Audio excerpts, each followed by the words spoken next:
ప్రార్థన చేసుకోండి. Main message బాబు మాట్లాడతాడు. వీళ్ళరా మరి వాగ్దాన సందేశం కొరకు మనం సిద్ధపడతాం. ప్రభు మనతో మాట్లాడాలని ప్రార్థన చేసుకోండి. చేతులెత్తడానికి కూడా ప్రభు నాతో మాట్లాడాలని ఒక మంచి వాగ్దా, ఒక మంచి వాగ్దా, ఒక మంచి వాగ్దా.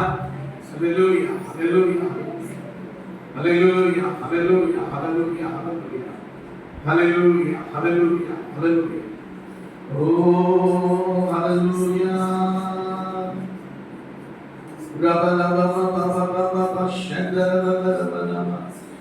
ఓ హల్లెలూయా, హల్లెలూయా, హల్లెలూయా, హల్లెలూయా, హల్లెలూయా.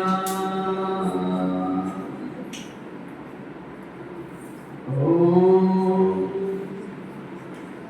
జీసస్, హల్లెలూయా. ఆమేన్, ఆమేన్. కృపయే, కృపయే నేనేమయ్యున్నాను, నీ కృపయే, కృపయే, కృపయే నే బ్రతికియున్నానంటి కృపయే. చేతులు పెట్టిద్దామా? కృపయే, కృపయే నేనేమయ్యున్నాను, నీ కృపయే, కృపయే, కృపయే నే బ్రతికియున్నానంటి కృపయే, నే బ్రతికియున్నానంటి కృపయే. పరిశుద్ధుడైన తండ్రి, ఈరోజు నీ వాగ్దాన సందేశాన్ని వినబోతున్నా. నీ వాగ్దానం మమ్మల్ని బలపరిచింది, నీ వాగ్దానం మమ్మల్ని ధైర్యపరిచింది, నీ వాగ్దానం మమ్మల్ని నీ కొరకు ప్రయాణించేటట్టు చేసింది, నీ వాగ్దానం మమ్మల్ని విశ్వాస యాత్రలో వెనక అడుగులు వేయకుండా ముందుకు అడుగులు వేసేటట్టు చేసింది. ఈరోజు నీ వాగ్దానం ద్వారా మా అందరితో మీరు మాట్లాడారు, మమ్మల్ని బలపరచండి. నా తర్వాత మాట్లాడదగిన మీ దాసుని కూడా మీరు అభిషేకించండి, బలపరచండి. యేసు నామములో ప్రార్థించి వాగ్దాన సందేశమును ప్రారంభిస్తున్నాను నా పరమ తండ్రి. చేతులు పైకెత్తి ఆమేన్ చెప్పండి. ఆమేన్. సామెతల గ్రంథము 11వ అధ్యాయం 24వ వచనం. సామెతల గ్రంథము 11వ అధ్యాయం 24వ వచనం. The book of Proverbs chapter 11 verse 24. జాగ్రత్తగా వినాలి ఈ మాటలు. వెదజల్లి అభివృద్ధి పొందువారు కలరు, తగిన దానికన్నా తక్కువ ఇచ్చి లేనికి వచ్చువారు కలరు. నాతో పాటు ఈ మాటలు గట్టిగా చెప్పండి. వెదజల్లి అభివృద్ధి పొందిన వారు కలరు, తగిన దానికంటే తక్కువ ఇచ్చి లేనికి వచ్చిన వారు కలరు. ఆమేన్. దేవుడు ఈ మాటలను మన కొరకు ఆశీర్వదించును గాక. ఎంతమందికి అభివృద్ధి పొందాలని ఆశ చేయద్దండి. నేను ఎప్పుడు చెప్పే మళ్ళీ చెప్తున్నాను, ఆశ లేని వాడిని దేవుడు కూడా దీవించడు. చేతులెత్తి స్తోత్రం చెప్పండి. హల్లెలూయా. ఆశ కలిగిన వారిని ఖచ్చితంగా ఆయన అభివృద్ధి చేస్తాడు. ఆమేన్. ఇప్పుడు చేయొద్దండి. ఎంతమందికి అభివృద్ధి పొందాలని ఆశ ఉంది? రెండు చేతులు పైకి. ఎన్ని రకాలుగా మీరు అభివృద్ధి పొందాలో ఈ రోజు నేను మీకు ఒక 7 విషయాలు చెప్తాను. వాగ్దాన సందేశంలో పిల్లలు ఇక్కడ సొలొమోను ఈ మాటలు ఎవరు రాశారు అంటే భక్తుడైనటువంటి సొలొమోను. సొలొమోను ఎవరయ్యా అంటే పిల్లగా దావీదు భక్తుని యొక్క కుమారుడు బెత్షెబాకి దావీదుకి పుట్టినటువంటి కుమారుడు సొలొమోను 40 సంవత్సరాలు రాజ్యాన్ని పరిపాలించాడు. జాగ్రత్తగా విన్నా. సౌలు 40 సంవత్సరాలు పరిపాలించాడు. తర్వాత దావీదు 40 సంవత్సరాలు పరిపాలించాడు. తర్వాత దావీదు కుమారుడైనటువంటి సొలొమోను 40 సంవత్సరాలు పరిపాలించాడు. ఇక సొలొమోను తర్వాత ఆయన కుమారుడు రెహబాము అనే వాడి కాలంలో ఇశ్రాయేలీయుల దేశము 2గా విభజింపబడింది. ఒకటి ఉత్తర రాజ్యము, రెండవదిగా దక్షిణ రాజ్యం. అంటే యూదా రాజ్యము, ఇశ్రాయేల్ రాజ్యంగా 2 రాజ్యాలుగా విభజింపబడ్డాయి. సొలొమోను ఆయన చిన్ననాటి నుండి దేవుని యందు భయభక్తులు కలిగినవాడు. మన పిల్లలకు కూడా దేవుని యందు భయభక్తులు నేర్పాలి. చిన్నప్పటి నుంచే పిల్లలకి దేవుని జ్ఞానాన్ని బోధించాలి. వాళ్ళకి పాటలు పాడటం నేర్పించాలి, వాక్యం కంఠస్థం చేయడం నేర్పించాలి. పిల్లగా వాళ్ళని మంచి మార్గంలో తల్లి తండ్రి నడిపించడానికి శ్రద్ధ చూపాలి పిల్లల మీద. ఎందుకంటే బైబిల్లో రాయబడిన మాట, బాలుడు నడవలసిన త్రోవను వానికి నేర్పు, వాడు పెద్దవాడైనాక దాని నుండి తొలగిపోడు అని వాక్యం చెబుతుంది.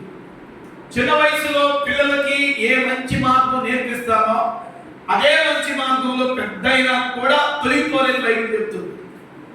కనుక చిన్నప్పటి నుంచే పిల్లల్ని గారపం చేయటం, చిన్నప్పటి నుంచే పిల్లల్ని వెనకేసుకురావటం మనం చేస్తే ఖచ్చితంగా పిల్లల వలన తల్లిదండ్రులు దుఃఖపడాల్సి వచ్చింది.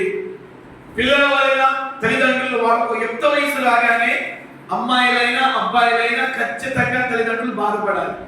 కనుక ఆ బాధను పడకుండా ఉండాలి అంటే చిన్నప్పటి నుంచే వాళ్ళకి దేవుని విషయాలు బోధించాలి, భక్తి విషయాలు బోధించాలి, పిల్లల వాక్య విషయాలు బోధించాలి, ప్రార్థన చేయటం నేర్పించాలి, వాక్యం చదవటం నేర్పించాలి. అది మాత్రమే కాదు, పిల్లల భక్తి మార్గంలో నీతి మార్గంలో మనం వాళ్ళని పెంచి పెద్ద చేయాలి. అప్పుడు వాళ్ళ పెద్దవాళ్ళైనా కూడా దాని నుండి తొలగిపోరని వాక్యం చెప్తుంది. దావీదు బెత్షెబాలు ఇద్దరు కూడా సొలొమోను విషయంలో అదే చేశారు. ఏం చేశారు అంటే భక్తిని నేర్పించారు.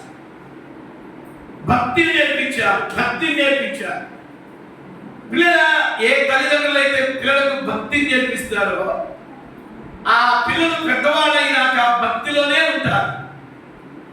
వాళ్ళు కుటుంబానికి దీవెనకరంగా ఉంటారు, సమాజానికి దీవెనకరంగా ఉంటారు, సంఘానికి కూడా ఆశీర్వాదకరంగా ఉంటారు. కనుక ప్రతి తల్లి తండ్రి పిల్లలకి భక్తి నేర్పాలి, చదువుతో పాటు భక్తి నేర్పాలి. కొంతమంది తల్లిదండ్రులు పిల్లలకి అన్నీ ఇస్తారు కానీ భక్తినివ్వలేరు. ఎందుకు పిల్లలకి తల్లిదండ్రులు భక్తినివ్వలేరు అంటే ఆ భక్తి తల్లిదండ్రుల దగ్గర లేదు. ఏ తల్లి దగ్గర భక్తి అనేది ఉండిందో ఆ భక్తి పిల్లలకి ఖచ్చితంగా వచ్చింది. పిల్లలు మనం పిల్లలకి ఆస్తిపాస్తులు ఇవ్వకపోయినా పర్వాలేదు, బ్యాంక్ బ్యాలెన్స్ ఇవ్వకపోయినా పర్వాలేదు, కానీ ప్రతి తల్లి తండ్రి పిల్లలకు భక్తిని నేర్పగలిగితే,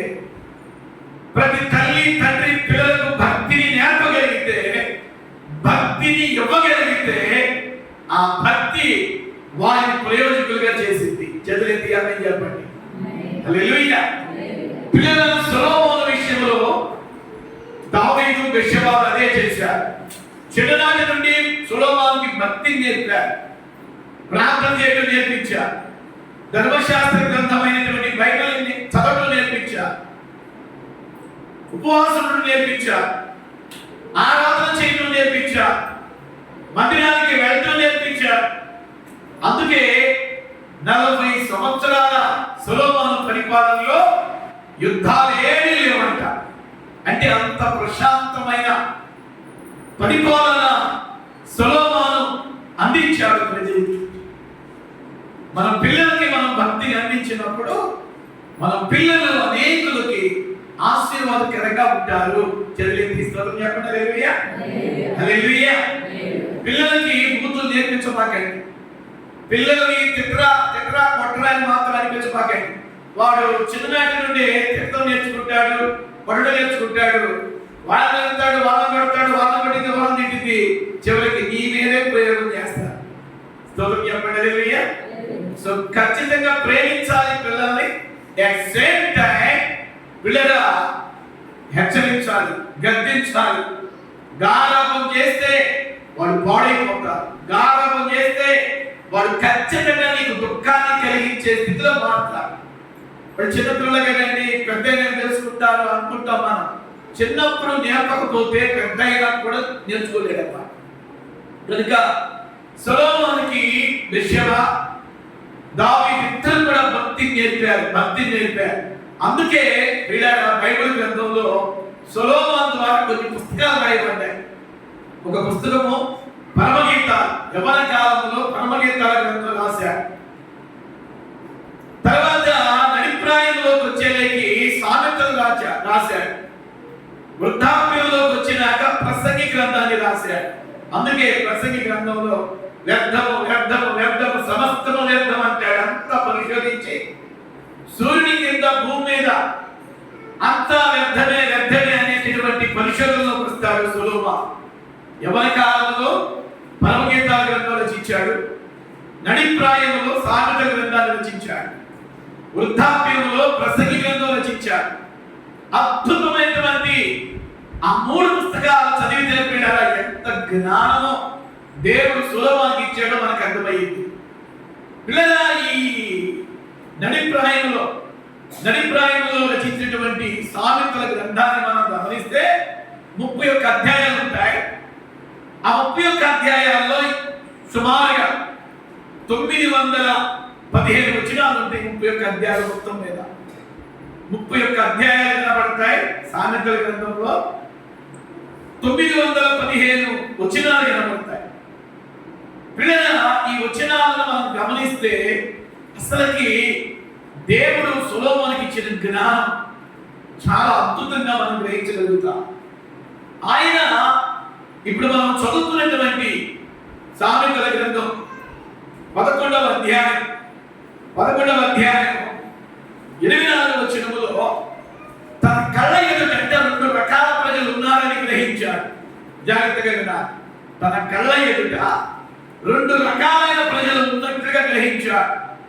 మొదటి రకం ప్రజలు ఎవరంటే అభివృద్ధి పొందినటువంటి ప్రజలు ఉన్నట్లుగా గ్రహించాడు. రెండవ రకం ప్రజలు ఎవరంటే లేమి కలిగిన ప్రజలు ఉన్నట్లు గ్రహించాడు. చూస్తున్నారా, వింటున్నారా? 2 రకాలైనటువంటి ప్రజలు ఈ భూమి మీద ఉన్నట్లుగా గ్రహించాడు. మొదటి రకం ప్రజలు ఎవరంటే అభివృద్ధి పొందిన వారు. చెప్పండి ఆ మాట గట్టిగా. ఏం పొందిన వారు? రెండవ రకం ప్రజలు ఎవరంటే లేమి కలిగినటువంటి ప్రజలు. లేమి అంటే ఏంటంటే 3 అర్థాలు ఉంటాయి.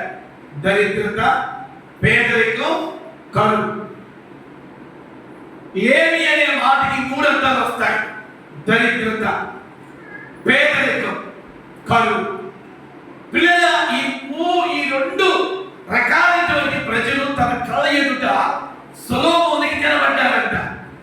ఒకటి అభివృద్ధి పొందిన ప్రజలు కనబడ్డారు సొలొమోనుకి. రెండవదిగా లేమిలో నలిగిపోతున్న ప్రజలు కనబడ్డారు. లేమిలో ఇబ్బంది పడుతున్న ప్రజలు కనబడ్డారు. లేమిలో ఏడుస్తున్న ప్రజలు కనబడ్డారంట. లేమిలో కృంగిపోతున్నటువంటి ప్రజలు సొలొమోనుకి తారసపడ్డారంట. ఇక్కడ బైబిల్ ఏం చెప్తుంది అంటే ఈ 2 రకాల ప్రజలు ఈ భూమి మీద ఉన్నారు. సంఘంలో కూడా అభివృద్ధి పొందుతున్న వారు ఉంటారు. సంఘములో దేవుని మందిరానికి వచ్చి కూడా లేమిలో ఉన్న వారు కూడా ఉంటారు. ప్రియులారా, దేవుడు ఇష్టపడని ఏమిటి మన జీవితాల్లో అంటే మనము దరిద్రతలో ఉండటం దేవుడు ఇష్టపడడు. మనం కరువులో ఉండటం దేవుడు ఇష్టపడడు. పిల్లల మనం అప్పుల్లో నలిగిపోవటం దేవుడు ఇష్టపడడు. దరిద్రత, కరువు, పేదరికం, అప్పుల్లో దిగజారిపోవటం పిల్లల ఇది ఏమాత్రం కూడా దేవుని చిత్తము కాదు.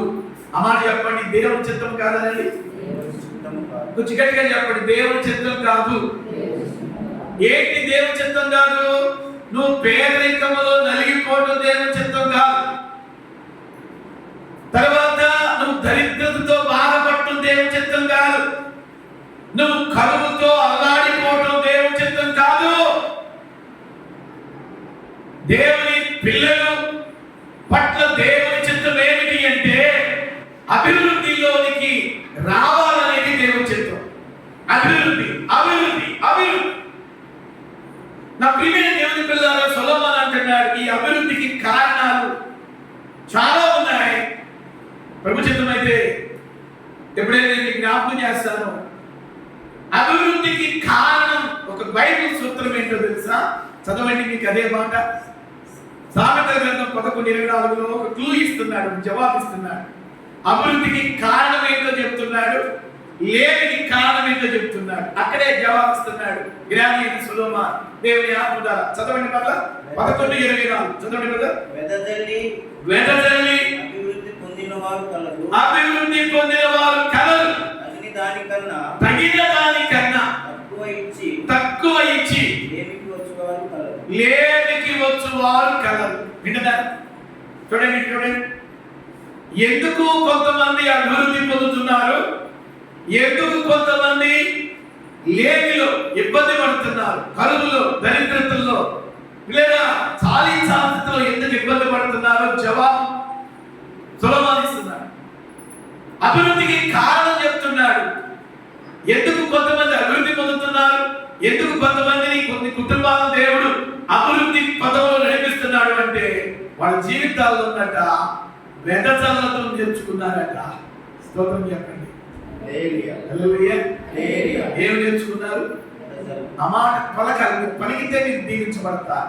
దేవుని మాటను ఎప్పుడు మీరు పలకాలి, వాక్యాన్ని పలకాలి. వెదజల్లారు అని చెప్పండి. హల్లెలూయా.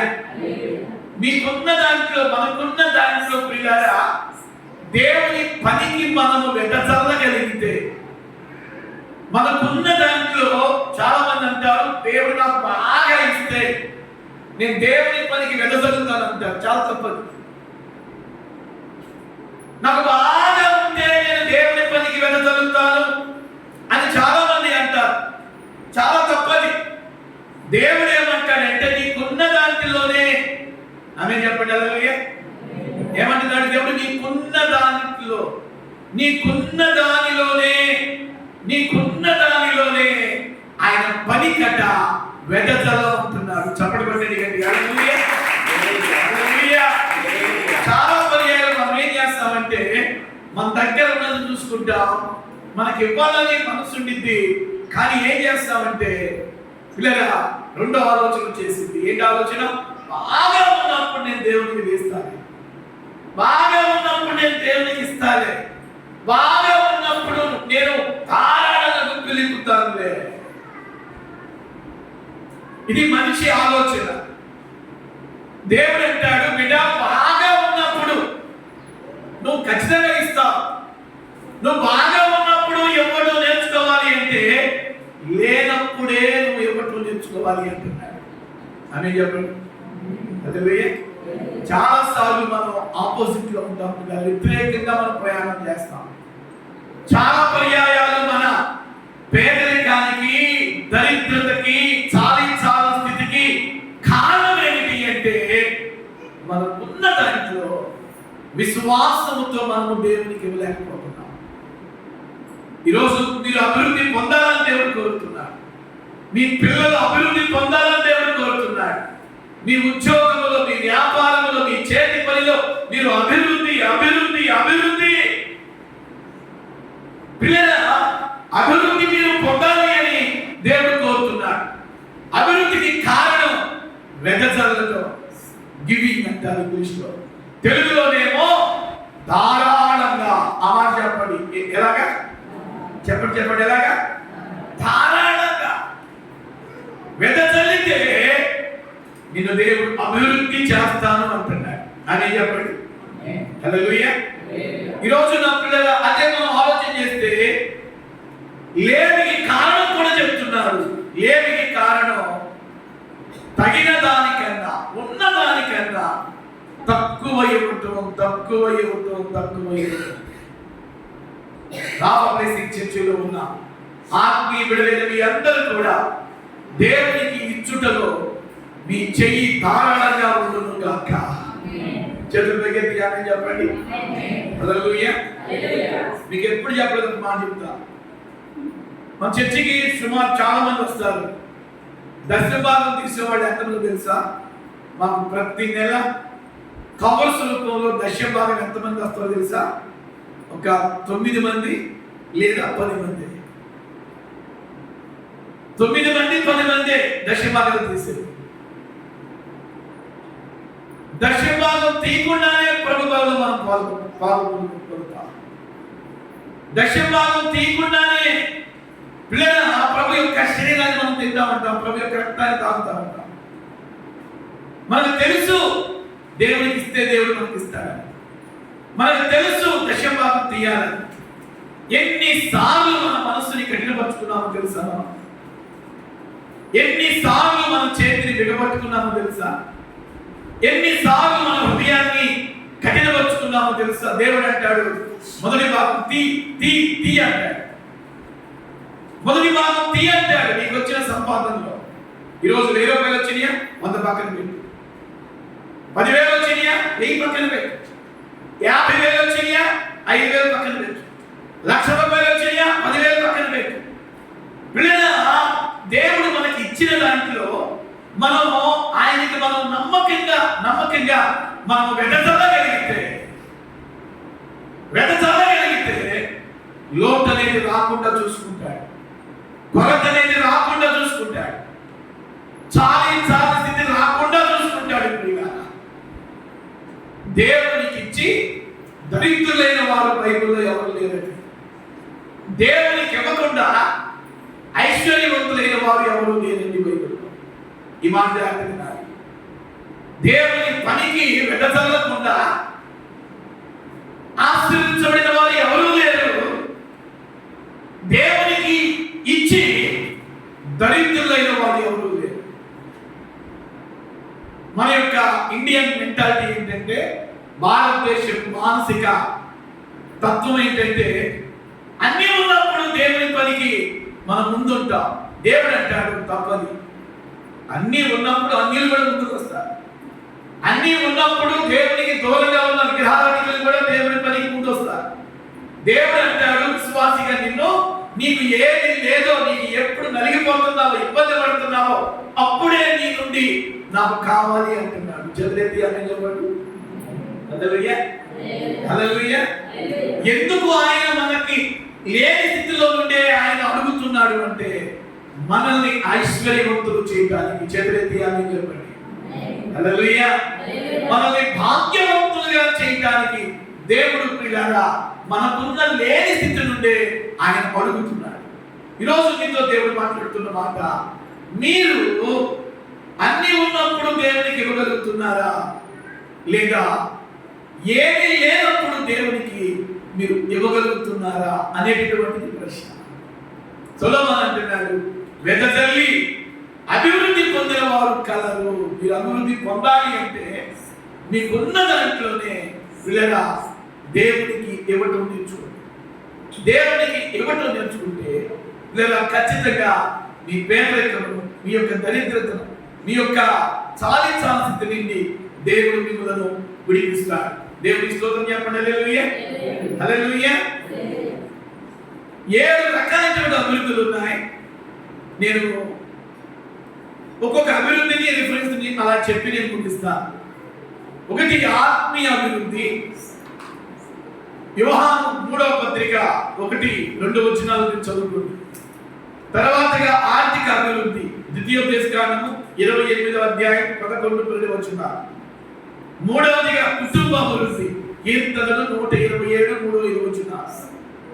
నాలుగవదిగా ఆరోగ్య అభివృద్ధి, నిర్గమాకాండం 23-25, నిర్గమాకాండం 23వ అధ్యాయం 25 వచనం. సామెతల గ్రంథం 4:22 కూడా. ఐదవదిగా మీ పనిలో, మీ చేతి వృత్తిలో అభివృద్ధి, కీర్తనలు 1వ కీర్తన 3వ వచనం, ద్వితీయోపదేశకాండము 28:12. తర్వాత ఆరవదిగా జ్ఞానములో అభివృద్ధిని ఇస్తాడు. కుటుంబాన్ని ఎలా పెట్టుకోవాలి, భక్త జీవితాన్ని ఎలా కట్టాలి, పిల్లల జీవితాన్ని ఎలా కట్టాలి, ఈ జ్ఞానాన్ని దేవుడు ఇస్తాడు. జ్ఞానంలో అభివృద్ధిని కూడా ఇస్తాడు. తర్వాత ఘనతలో అభివృద్ధి ఇస్తాడు. సమూయేలు మొదటి గ్రంథం 20:30. నన్ను గణపరచుకొని నేను గణపరుస్తాను, నన్ను తృణీకరించమని తృణీకరిస్తానంటాడు. లేదా 7 రకాలైనటువంటి అభివృద్ధులను దేవుడు మీకు ఇస్తాడు. మరలా జ్ఞాపకం చేస్తున్నాను. మొదటి అభివృద్ధి ఆత్మీయ అభివృద్ధి, అంటే భక్తిలో మిమ్మల్ని దేవుడు అభివృద్ధి చేస్తాడు. రెండవదిగా ఆర్థికంగా మిమ్మల్ని అభివృద్ధి చేస్తాడు. మూడవదిగా కుటుంబంలో అభివృద్ధి చేస్తాడు. నాలుగవదిగా మీ ఆరోగ్యాన్ని దేవుడు అభివృద్ధి చేస్తాడు. ఐదవదిగా మీ పనిలో, మీ ఉద్యోగమా వ్యాపారమా దానిలో దేవుడు అభివృద్ధి చేస్తాడు. ఆరవదిగా జ్ఞానంలో అభివృద్ధి చేస్తాడు. మీరు ఎక్కడ పనిచేస్తున్నా ఆ పనిలో మీకు జ్ఞానం ఇస్తాడు. ఏడవదిగా పిల్లల మిమ్మల్ని ఘనతలో దేవుడు అభివృద్ధి చేస్తాడు. చెరువుకి తీసుకోవడం ఈ జూన్ 2వ ఆదివారం 7 రకాలైనటువంటి అభివృద్ధులు మీరందరూ పొందాలని దైవజనుడిగా నా ప్రార్థన. స్తోత్రం చెప్పండి. హల్లెలూయా, హల్లెలూయా. 7 రకాలైనటువంటి అభివృద్ధులు దేని మీద డిపెండ్ అయి ఉన్నాయో తెలుసా? దేవుని పనికి వెదజల్లటములో డిపెండ్ అయి ఉన్నాయి.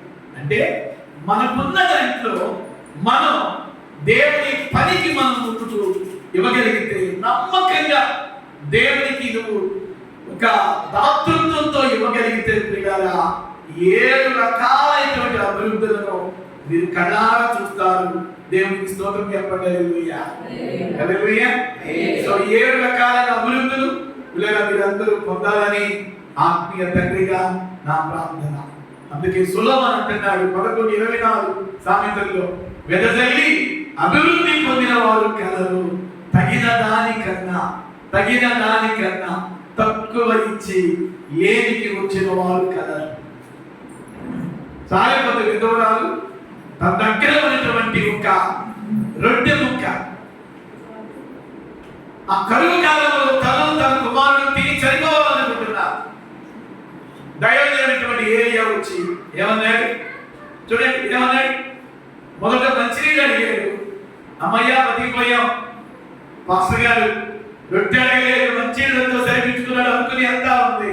దైవజనుడు అన్నాడు, అమ్మా ఆ మంచినీళ్ళతో పాటు రొట్టె ముక్కని తీసుకురా, అప్పమును తీసుకురా. పిల్లలు ఎందుకు తీసుకురామన్నాడు అంటే దేవుడు అభివృద్ధిని ఆ విధవరాలు చూడాలని. దేవుని స్తోత్రం చెప్పండి. హల్లెలూయా, హల్లెలూయా. తనకి సమృద్ధిలో ఇచ్చిందా లేనిలో ఇచ్చిందా చెప్పండి. ఆ రొట్టె ముక్క ఆ అప్పము దైవజనుడైన ఏలియా చేతిలో ఏమీ లేనప్పుడు ఇచ్చిందా, అన్ని రొట్టెలు ఉన్నప్పుడు ఇచ్చిందా చెప్పండి చెప్పండి. ఎప్పుడు ఏమీ లేదు అంటే ఒకే ఒక రొట్టె ఉంది, అది దేవుని సేవకునికి ఇవ్వటానికి షీ వాజ్ రెడీ. ఇక్కడ నేను మీకేం చెప్పాలనుకుంటానంటే, ఆమె కాదు 2 కాసులు వేసేటువంటి పేద విధవరాలు కూడా పిల్లల తన దగ్గర ఉన్నటువంటి జీవనం అంతా కూడా దేవుని సన్నిధిలో కానుకేసి.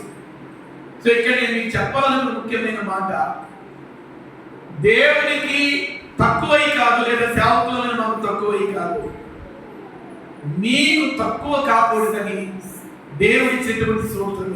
చేతులెత్తి ఆమేన్ చెప్పండి. హల్లెలూయా. మీరందరూ 10వ భాగం మీరు మీ సంపాదనలు తీస్తే, దేవుడు నాకు ఇచ్చిన దాంట్లో 30% తీస్తాను. స్తోత్రం చెప్పండి. హల్లెలూయా, చెప్పండి. హల్లెలూయా. 30% దేవుని పని ఖర్చు పెడతాను. మీరు ఇచ్చేదేమో 10వ వంతు, నేనేమో 30% దేవుని పని ఖర్చు పెడతాను. కనుక ఈరోజు పిల్లల మీరు వెదజల్లి దేవుని చేత అభివృద్ధి పొందాలని నా ప్రార్థన. అంతేగాని మీకున్న దాంట్లో పిల్లల మీరు నమ్మకంగా దేవుని సన్నిధిలో మీరు యథార్థంగా దేవుని సన్నిధిలో మీరు దేవునికి కృతజ్ఞతలు చెల్లించగలిగితే ఖచ్చితంగా దేవుడు దీవిస్తాడు. దేవుడు ఇప్పుడు ఆశీర్వదిస్తాడు, దేవుడు ఇప్పుడు హెచ్చిస్తాడు. ఉన్న దాంట్లో నమ్మకంగా దేవునికి చెల్లించాలి. దేవుని మానాన్ని దేవునికి చెల్లించండి.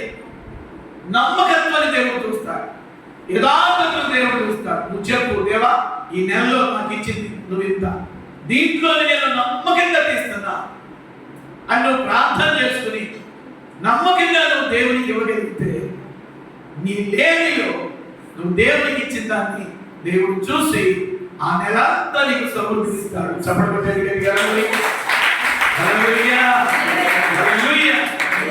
అట్టి కృప దేవుడు మీ అందరికీ దయచేయునుగాక. మీరు దేవుని పనికి, దేవుని కార్యక్రమాలకి నమ్మకంగా దేవుని సన్నిధిలో వెదజల్లే వారిగా ఉండి అభివృద్ధి పదములో గడుచుదురుగాక. ప్రతి ఏమి మీ నుండి దూరమగునుగాక. ప్రతి దరిద్రత మీ నుండి తొలగిపోనుగాక. ప్రతి కొరత మీ నుండి తొలగిపోనుగాక. ప్రతి అప్పు తీర్చుకునే సామర్థ్యం దేవుడు మీకు దయచేయునుగాక. ఈ మాటలు మీ హృదయాల్లో దేవుడు ఫలింపచేయునుగాక. మంచిది పిల్లరా, మరి ఈ సమయంలో సొలొమోను చెప్పిన